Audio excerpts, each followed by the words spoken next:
정치가 바로 서야 나라가 바로 선다. 정치권 소식 발빠르게 전달해드립니다. 정치 파발마.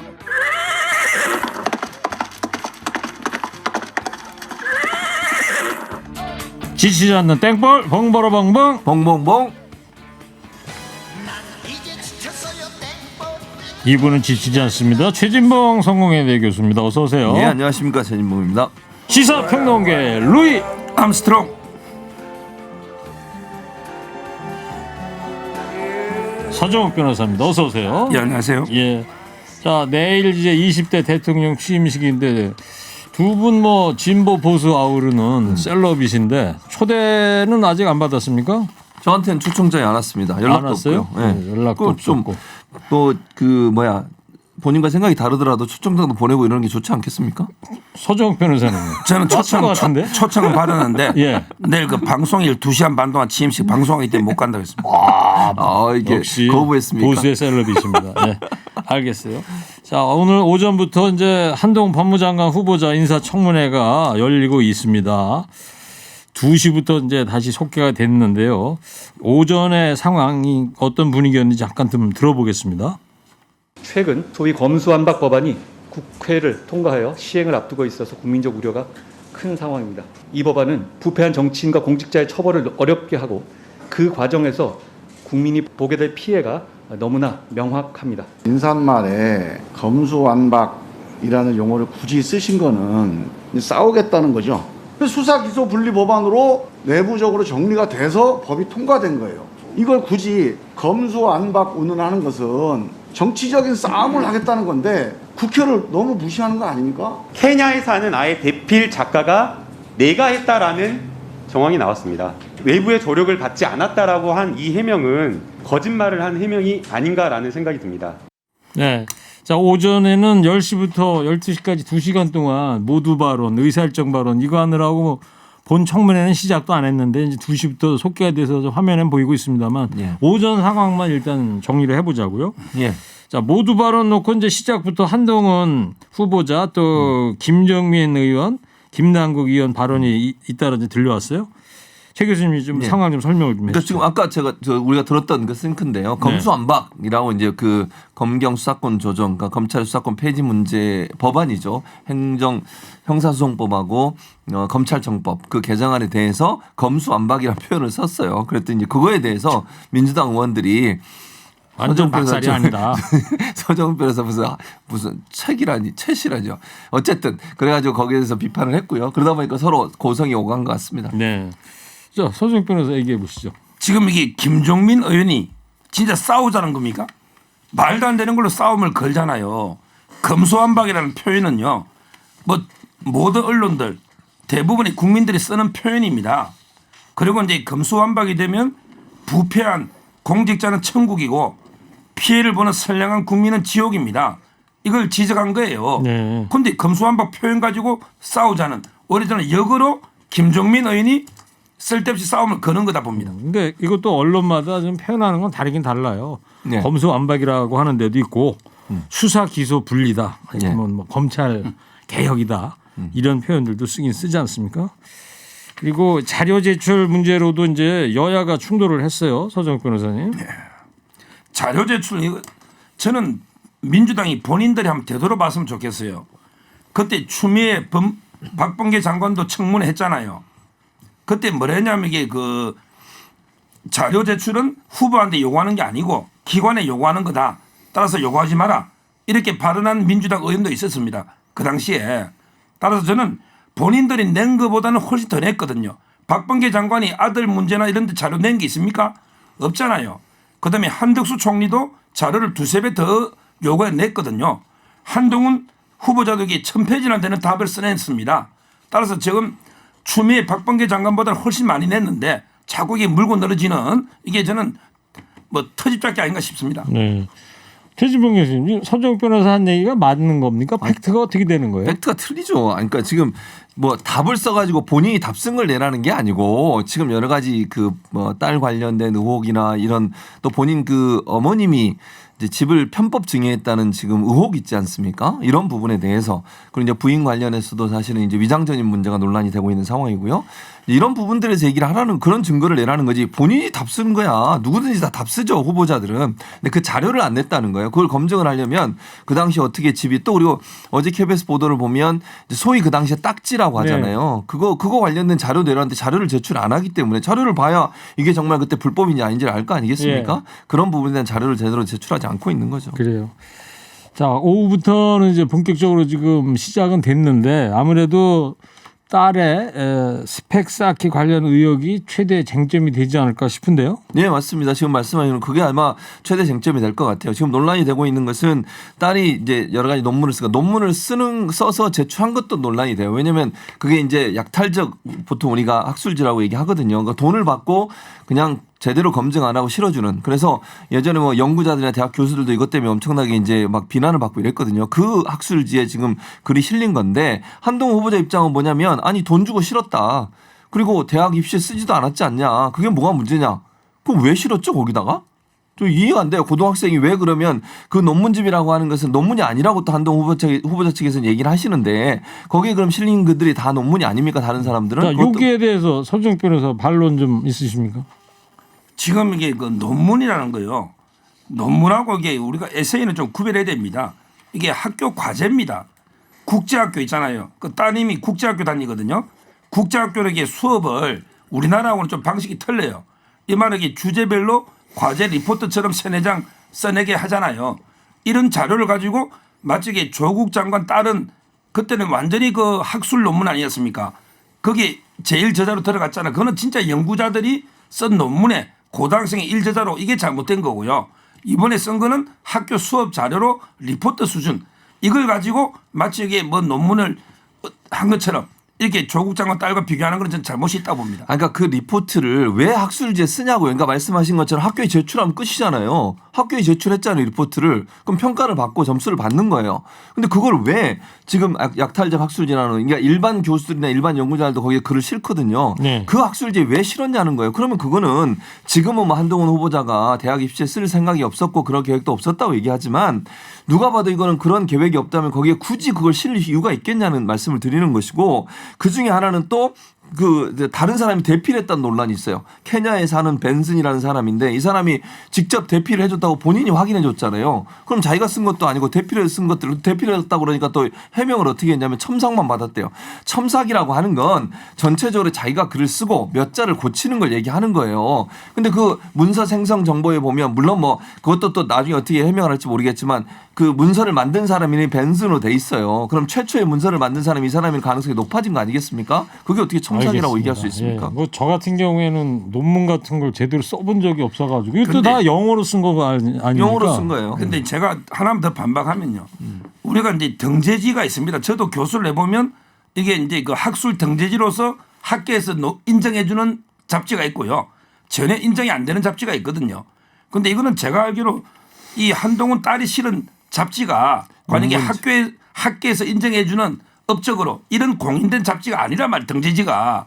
따라서 저는 뭐 누구나 대충 그 실을 수 있는 이런 잡지고요. 네. 그다음에 그 벤슨인가 이분이 뭐 케냐 국적이라는 분. 그러니까 3-4장짜리인데 얼마나 도움 준지 모르지만 이분이 지금 신문 기자가 취재하니까 돈 안 주면 취재 응하지 않겠다고 이렇게 지금 발언해가 취재가 중단됐지 않습니까?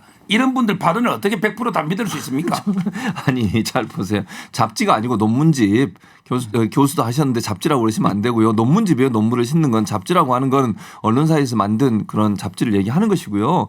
논문지에 그러니까 제가 지금 계속 반복적으로 얘기하잖아요. 그 논문지에 왜 그러면 이 학생이 글을 실었냐는 거예요. 목적이 있지 않겠어요? 아니 아무런 목적이 없이 이유도 없이 그냥 아까 얘기했듯이 학교에서 쓴 리포트를 왜 거기다 실는 거예요? 학교에서 리포트 썼으면 끝나는 거잖아요. 거기서. 알겠습니다. 뭔가 다른 목적이 있다고 보여지고 이 벤슨을 자꾸 이제 또 비판을 하시는데 벤슨이라는 사람이 돈 받고 하는 거 맞아요. 그러면 그것도 돈 받고 써줬겠죠. 대필도. 물론 대필이라고 안 하고 지금 한동훈 후보자 입장에서 첨삭이라고 얘기하는데 그 사람이 돈 받고 써주는 사람이 첨삭하고 돈 받았다고 칩시다. 왜 했겠어요 그러면? 그런 부분들은 고민을 해봐야죠. 그 제가 볼 때는 이런 그 입시에 쓰려는 의도나 아니면 스펙을 계속 쌓아야 될 이유가 아니라면 굳이 거기에 글을 실을 필요도 없고 돈 주고 거기다가 논문을 싣고 이럴 이유도 없다고 저는 봐요. 알겠어요. 자 이제 오후 내내 청문회장에서 지금 두 분이 나눈 대화들이 이제 오고 가겠죠. 그리고 이 중대범죄수사청 문제도 논란이 될 것 같은데 한동훈 후보자가요. 중수청을 설치한다면 법무부 산하에 두는 게 맞다. 이런 입장을 취하고 있지 않습니까? 예, 그렇습니다. 저는 이제 이건 개인적인 생각입니다. 개인적인 생각 전제를 깔고 말씀을 꼭 드려야 돼요. 저는 원칙으로 가야 된다고 생각해요. 그 말은 지금 현재로 보면 법무부에 두는 게 맞아요. 저는 그렇게 봅니다. 그러니까 왜냐하면 처음에 초기에 중수청을 만들 때 어디에 둘까를 민주당도 고민하다가 법무부에 두는 쪽으로 가다가 잡다가 한동훈 이제 후보자가 법무부장관 지명이 되니까 그러면 안 된다고 지금 입장이 약간 선회한 부분이 있어요. 근데요.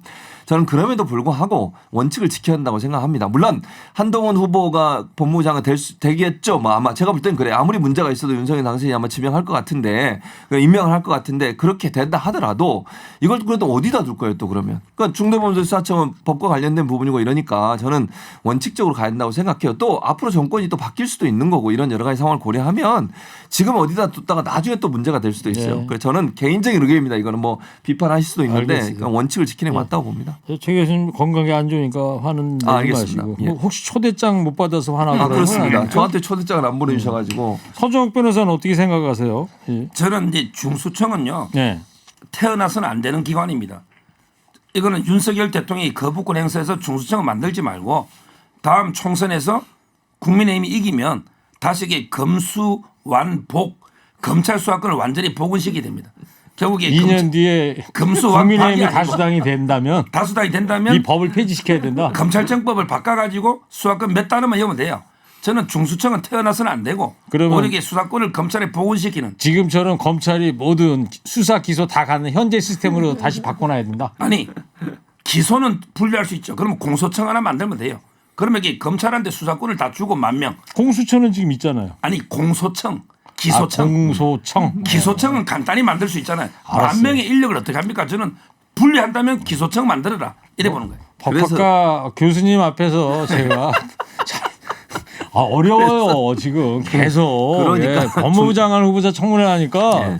이게 참 그러니까 그래서 중수청 만들자는 거예요. 지금 서정욱 변호사는 그걸 반대하고 있으니까 그런데 그 검사들과 수사관들이 중수청에 가서 일할 수 있도록 하면 된다고 저는 자, 봅니다. 요거 관련해서 지금 아까 최진명 교수님께서도 한동훈 후보자가 지명이 될 것이다, 임명될 것이다, 어쨌든 간에 네. 이런 말씀도 하셨는데 지금 한덕수 국무총리 후보자를 통과시킬 것이냐 아니면은 윤 당선인 측이 한동훈을 포기할 가능성이 있겠느냐. 지금 두 분 짧게 한번 좀 전망 좀 해보세요. 최진명 저는 교수님부터. 그 한덕수 총리 후보자 인준에 좀 어려움이 있고 있더라도 예. 저는 한동훈을 임명할 거라고 봅니다. 예. 윤석열 당선인이. 그러면 한덕수 총리 후보자는 국회 통과가 될 것이다 안 될 것이다. 제가 볼 땐 좀 어려울 것 같아요. 어려울 것 인준이 같다. 어려울 것 서정욱 같습니다. 변호사는. 저도 이게 똑같은 생각이에요. 윤석열 대통령은 무조건 한동훈 임명합니다. 그다음에 한덕수는 표결로 가면 지금으로서는 이게 당론으로 가기 때문에 비밀 투표지만 제가 보기에 부결될 가능성이 높아 보입니다. 알겠어요. 자, 민주당의 이재명 상임고문과 안철수 인수위원장이 어제 나란히 출마 선언을 했습니다. 분당 갑하고 개항을인데요. 두 사람의 목소리 준비했습니다. 일단 들어보시겠습니다. 저 역시도 조기 복귀에 부정적이었던 것 사실입니다.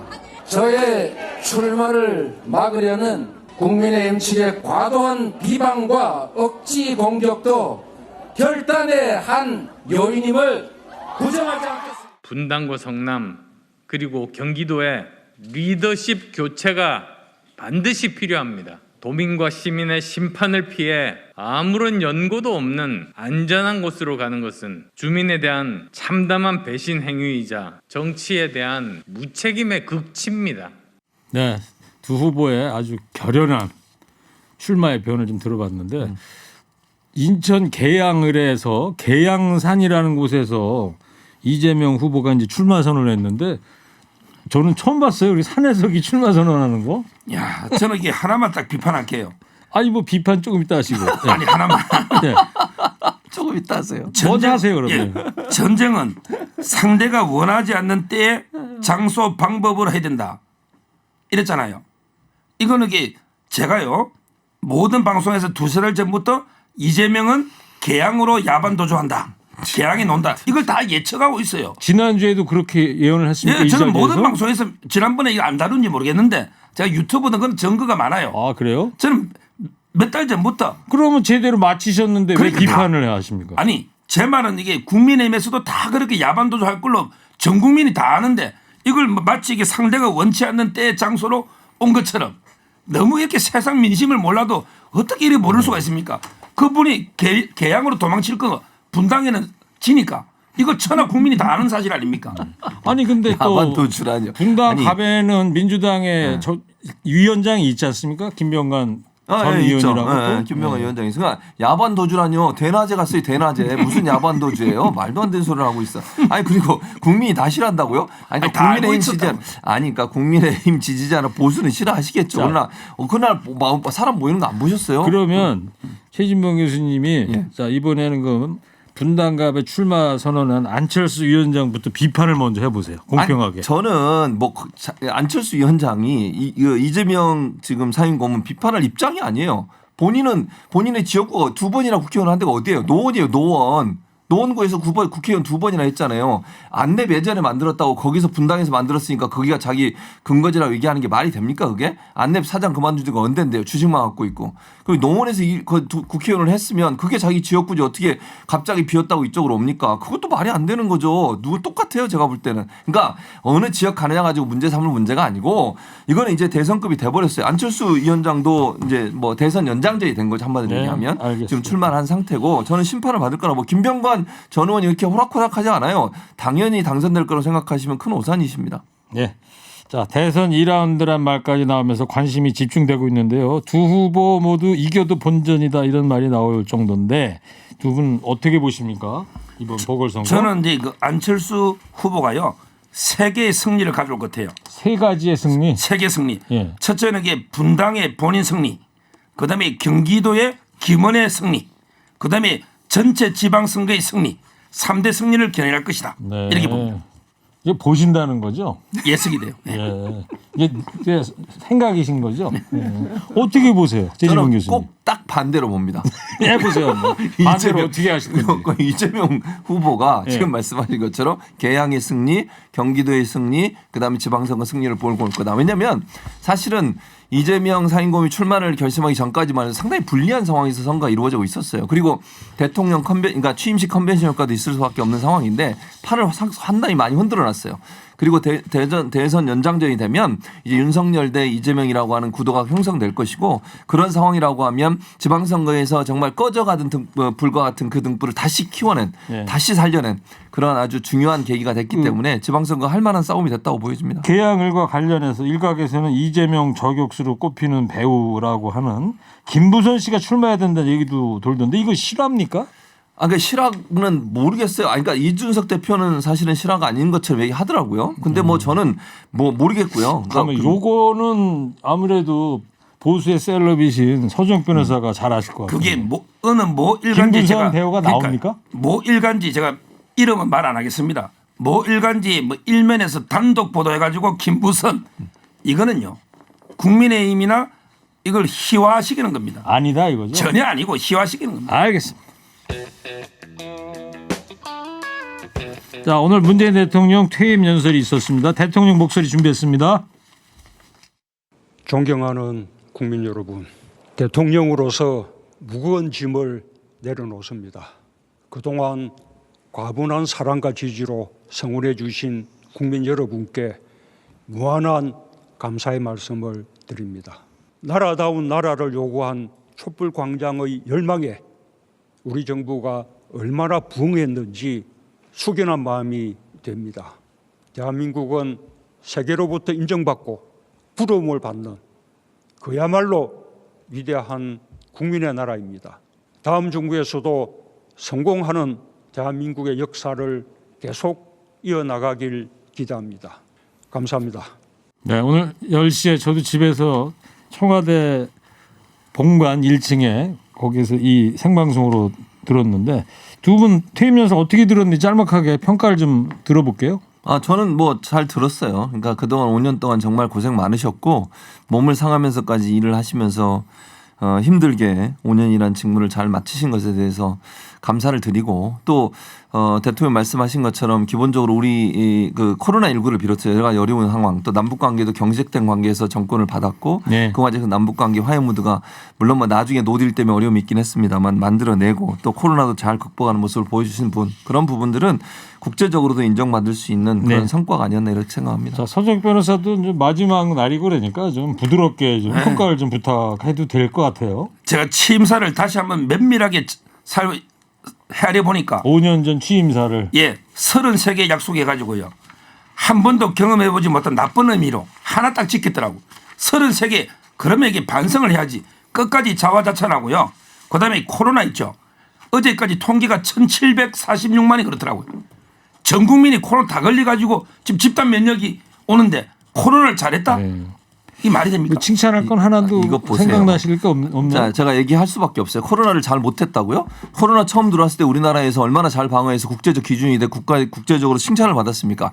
지금 최근에 들어와 집단 면역이 이루어진 것은 그건 오미크론 변이가 들어오고 나서 전 세계적으로 같은 현상이 일어나는 거예요. 우리나라만 일어나는 현상이 아니고요. 전체적으로 사망률이나 치명률을 보세요. OECD 국가 중 우리나라 상위 랭크가 돼요. 미국이나 일본보다 훨씬 더 치명률이 낮아요. 알겠어요. 예. 이러다가 싸움 나겠어요. 이게 정색을 할 나가서 수밖에 더 해주시고 없네. 예. 자 임기 마지막 날인 오늘 나온 지지율 여론조사 결과가 있었는데요. 예. 봉 교수님 소개 좀 해주실래요? 예, 여론조사 전문기관 리얼미터가 지난 2일부터 6일까지 전국 18세 이상 유권자 2,014명을 대상으로 조사한 결과고요. 표본 오차는 95% 신뢰 수준에 플러스 마이너스 2.2%고요. 응답률은 6%를 기록하고 있습니다. 자세한 사항은 리얼미터 홈페이지나 중앙선거 여론조사 심의위원회 홈페이지를 참조해 주시면 되겠습니다. 대통령, 그러니까 문재인 대통령의 국정 수행 지지도를 조사를 했는데 41.4%를 차지했습니다. 상당히 퇴임하는 대통령으로서는 지금까지 전직 대통령 중에 가장 높았던 건가요? 그런 기록을 남겼습니다. 네, 알겠습니다. 자 마지막으로 오늘 한 줄 평하겠습니다. 청와대를 떠나는 문재인 대통령에게 보내는 한마디 듣겠습니다. 자 최진봉 교수부터 해주세요. 3, 2, 1. 문 대통령님 고생 많으셨습니다. 수고하셨습니다. 그리고 감사합니다. 좀 더 창의적으로 해주세요. 감동 모드로 가려고 그랬더니 AI가 네, 정말 찬물을 딱 김 끼얹어버립니다. 부장 아주 그냥. 자 이어서 서정욱 변호사 해주세요. 3, 2, 1. 태무 안전은 방어원이 지켜주는 게 아니다. 국민이 지킨다. 좋겠어요. 아는 거 많아서. 입이 꼽니다 지금. 끝까지 덕담을 안 하고 저렇게. 자 정치 파발마 지금까지 최진봉 교수 서정욱 변호사였습니다. 두 분 고맙습니다. 감사합니다.